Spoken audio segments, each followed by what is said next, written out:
parce que cette année,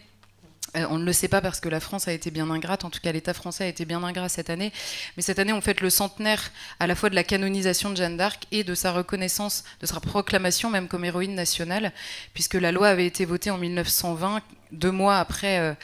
sa canonisation par l'Église catholique. D'ailleurs, la date n'est pas un hasard, tout le monde lui courait après pour la récupérer en premier.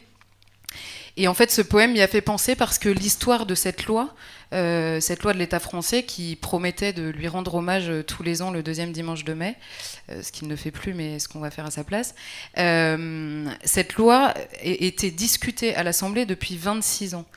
Et les Français n'arrivaient pas à se mettre d'accord, en tout cas les représentants à l'Assemblée nationale, parce qu'il y avait d'un côté les royalistes, de l'autre côté les cléricaux, qui étaient souvent ensemble d'ailleurs, les républicains, et que cette loi avait été proposée d'abord par un radical de gauche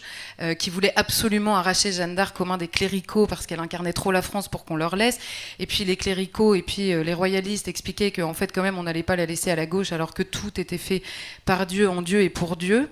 Et à la fin, cette loi a pu être votée parce qu'en 1914, dans les tranchées, tous ces gens-là se sont retrouvés dans les tranchées. Ils avaient pour beaucoup mis une image de Jeanne d'Arc sur leur cœur et ils se sont rendus compte qu'en fait, elle incarnait pour eux tous la France et qu'aucun ne la trahissait, mais chacun arrivait à voir la France à travers son épopée. Et quelques années après, cette loi a pu être votée.